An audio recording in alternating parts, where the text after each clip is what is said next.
Okay, so this is a follow-up video in response to a question that I got on the video about the premise of combination drenching or combination deworming. And it was the question I was hoping to get. The question said, you recommend ideally using a triple drench, so combining 3 different dewormers at the same time when deworming. Can you give advice on how to pick those 3 things out?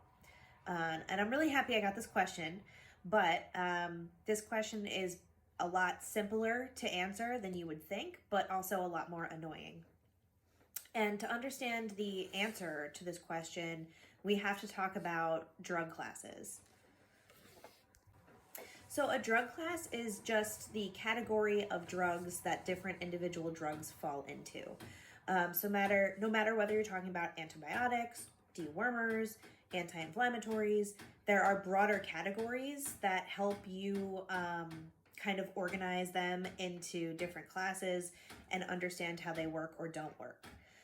So in the United States, we only have 5 dewormers that come in a suspension form that can be used or are specific to parasites and small ruminants. Doesn't mean that they're labeled for that, but it's just the only ones that target the GI stomach worms that we want to target. Now, when 2 different drugs share the same drug class or the same umbrella category, that tells us a few things about how those drugs are related to each other. It suggests that those 2 drugs are taken up by the body in a similar way, metabolized by the body in a similar way, so that their kind of journey through the body is pretty similar. They might target the same receptors, they might be metabolized by the same organs, they might be excreted the same way. What this tells us is that using 2 drugs or 2 dewormers that share the same class may end up increasing our risk, or even doubling, because there's 2 of them, our risk of similar side effects.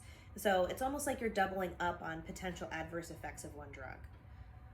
The other thing that it tells us in terms of dewormer resistance, unfortunately, is that when there is resistance to one dewormer in a drug class, there's already some inherent resistance to the other dewormers in that drug class.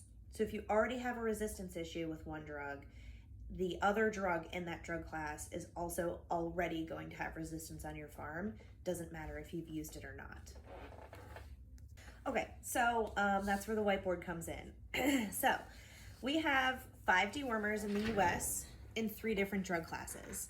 So we have the benzimidazoles. This is fenbendazole, which is the active ingredient in your Panicures and your Safeguards, and albendazole, which is the active ingredient of your valbazen type drugs.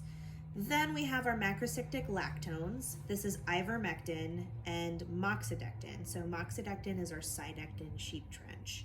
So ivermectin and moxidectin actually share a similar drug class, which I think trips up a lot of people because they know that ivermectin doesn't work super well. They know that Cydectin is a lot more effective, but what they don't realize is if they already have an ivermectin problem on their farm, there's already some inherent Cydectin resistance.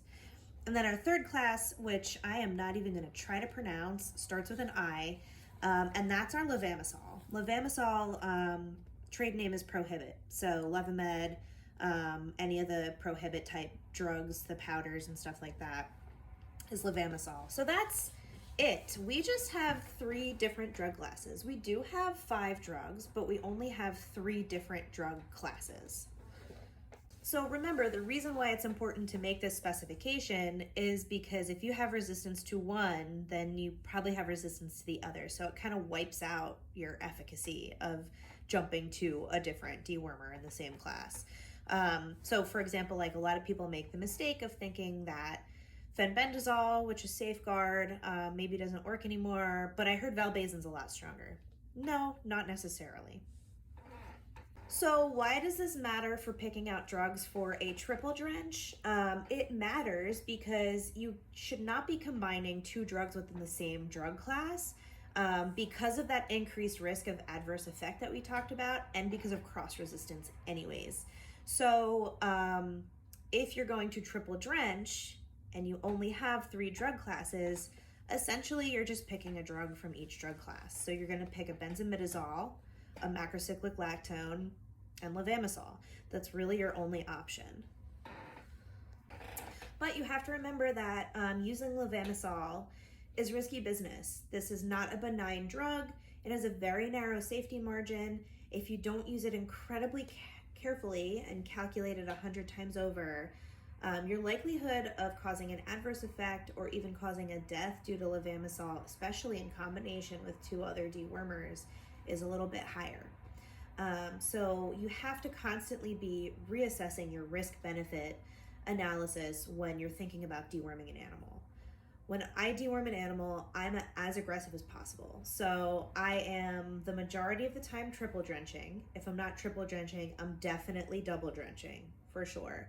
But to me, it is no longer worth it to single drench an animal. And if you have a question about that, you can see the video on combination drenching. But if it's not worth double drenching or triple drenching, then that animal should not be dewormed, period.